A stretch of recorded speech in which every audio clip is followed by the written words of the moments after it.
Big TV భక్తి సమాచారం WhatsApp ఛానల్లో జాయిన్ అవ్వండి. అన్ని విశేషాలు ఎప్పటికప్పుడు తెలుసుకోండి. మీరు ఒకసారి గంగా నదికి హారతివ్వడం చూశాను. బద్రీనాథ్లోనూ కేదార్నాథ్లోనూ అనుకుంటా. లేదు లేదు, అది అది రిషికేశ్లో. ఆ, రిషికేష్. దీన్ని గంగ దగ్గర చేయడానికి ఏదైనా ప్రాముఖ్యత ఉందా? గంగాకి హారతి అది నా ఆలోచన కాదు. నేను ఆచారాలకు అస్సలు ప్రాముఖ్యం ఇవ్వను. ఏం జరిగిందంటే, మేం టూర్ నుంచి తిరిగి కిందికి చేరుకున్నప్పుడు తెలుసా, అది సరికొత్త అనుభవం. 2-3 వారాల పాటు హిమాలయాల గుండా ప్రయాణించి తిరిగి రిషికేశ్ చేరుకున్నాం. అక్కడ చాలామంది ఎదురు చూస్తూ ఉన్నారు. మా కోసం ఏదైనా ఏర్పాటు చేయాలనుకుంటున్నారు. కాబట్టి ప్రత్యేక హారతి ఇవ్వడానికి ఏర్పాటు చేశారు. అది మన సంస్కృతి. నాకు సంస్కృతితో ఎలాంటి ఇబ్బంది లేదు. నేను దానిలో భాగమే. కానీ వ్యక్తిగతంగా నేను ఏ ఆచారాలకు ప్రాముఖ్యం ఇవ్వను, అస్సలివ్వను. నేను చాలాసార్లు చెప్పాను, నా జీవితంలో నేను ఏ విధంగానూ ప్రార్థించలేదు. ఒక్కసారి కూడా నేను ఏ విధంగానూ ప్రార్థించలేదు. గంగాకి హారతి నీళ్లకే కదా ఇచ్చేది. మిమ్మల్ని తయారు చేసిన పంచభూతాల్లో నీరు కూడా ఒకటి. యోగాలో ఒక ప్రాథమిక అంశం, అత్యంత ప్రాథమిక అంశాన్ని భూతశుద్ధిగా పిలుస్తారు. అంటే పంచభూతాల నుండి ఒక విధమైన విముక్తి పొందే ప్రయత్నం చేయడం, పంచభూతాల నుండి విముక్తి పొందటం. ఎందుకంటే ఈ పంచభూతాలే, చూడండి, ఈ సృష్టి పంచభూతాల తుంటరి పని. కొంతమంది అమ్మూ ఇంకా మరెవరో ఎప్పుడూ అడుగుతూ ఉంటారు, ఎందుకు ఈ సృష్టి, ఎందుకు ఈ సృష్టి అని. దాన్ని నేను చేయలేదు. అది ఈ పంచభూతాల తుంటరి పని. అది మీతో ఆటలాడుతూనే ఉంటుంది ఎన్నో విధాలుగా. మీరు శరీరం అని పిలిచేది, మీరు గ్రహం అని పిలిచేది, మీరు పిలిచే ప్రతీదీ కేవలం పంచభూతాల తుంటరి పని మాత్రమే. కాబట్టి యోగాలోని ప్రాథమిక అంశాన్ని భూతశుద్ధి అంటారు. అంటే పంచభూతాల నుండి విముక్తి పొందటం. దానికోసం చాలా సాధన ఉంది. ప్రతి అంశానికి తగినట్లుగా భూమి, వాయువు, అగ్ని, నీరు, ఆకాశం, ఇలా సాధనలున్నాయి. తమిళనాడు వాళ్లకు దీని గురించి కొంతమేరకు తెలిసే ఉంటుంది. ఒకటేమో ఆంధ్రప్రదేశ్లో ఉంది. కాబట్టి మీకు కూడా తెలిసే ఉండాలి. దక్షిణ భారతదేశంలో ఈ పంచభూతాల కోసం 5 ప్రధాన ఆలయాలు నిర్మించబడ్డాయి.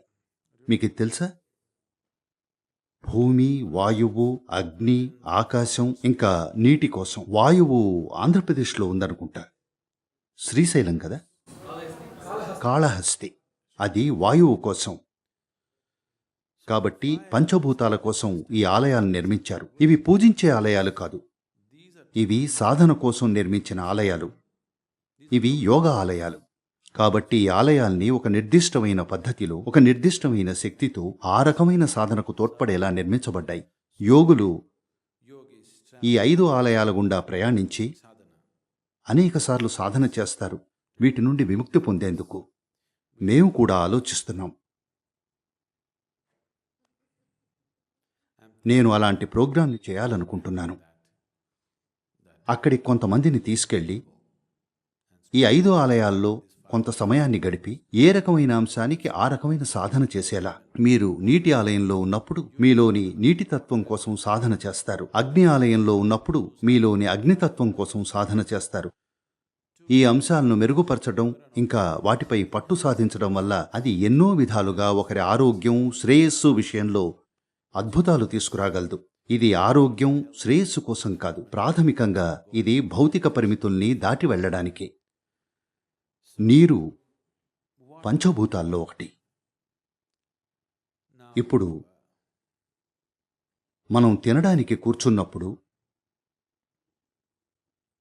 ఆహారం ముందు కూర్చున్నప్పుడు, ఈ దేశంలో మనం ఏ దేవుడికి థ్యాంక్స్ చెప్పం. కేవలం ఆహారానికే నమస్కరిస్తాం. ఒకవేళ మీరు 5 రోజులు తినకపోతే, దేవుడు కనిపిస్తే మీరేమడుగుతారు? ఆహారం. ఎందుకంటే ఈ క్షణం మీ ఉనికి ఆహారమే. ఏదైతే మిమ్మల్ని బతికిస్తుందో అదే మీ దేవుడు, అవునా? ఆహారం మిమ్మల్ని బతికిస్తోంది. నీరు మిమ్మల్ని బతికిస్తోంది. మీరు పీల్చే గాలి మిమ్మల్ని బతికిస్తోంది. 5 రోజులు మీరు తినకపోతే ఆహారం దేవుడవుతుంది. 2 రోజులు నీరు తాక్కపోతే నీరు దేవుడవుతుంది. 2 నిమిషాలు శ్వాస పీల్చకపోతే గాలి దేవుడవుతుంది. అవునా కాదా?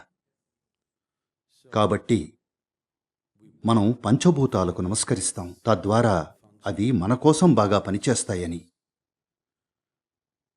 మనం కేవలం నమస్కరించడమే కాదు, అవి బాగా పనిచేయడానికి పద్ధతుల్ని కూడా నేర్చుకుంటాం. అప్పుడు మీ అగ్ని, మీ నీరు, మీ భూమి, ఇంకా మీ వాయువు అన్నీ బాగా పనిచేస్తాయి. Only if these 5 elements are ఈ పంచభూతాలు సమన్వయంగా పనిచేస్తేనే మీకు సరి అయిన శరీరం, ఇంకా సరి అయిన జీవితం ఉంటుంది. అవునా? అవునా కాదా? ఇందుకు భూతశుద్ధి అనే పరిపూర్ణమైన ప్రక్రియ ఉంది. కానీ మీరు బహుశా ఆ వీడియోలో చూసిన ఆ ప్రక్రియ మేము తిరిగి వస్తున్నప్పుడు అక్కడి ప్రజలు నన్ను గౌరవించాలనుకున్నారు. ప్రత్యేక పూజ వంటిదొకటి చేశారు. For more videos like this, subscribe Big TV channel.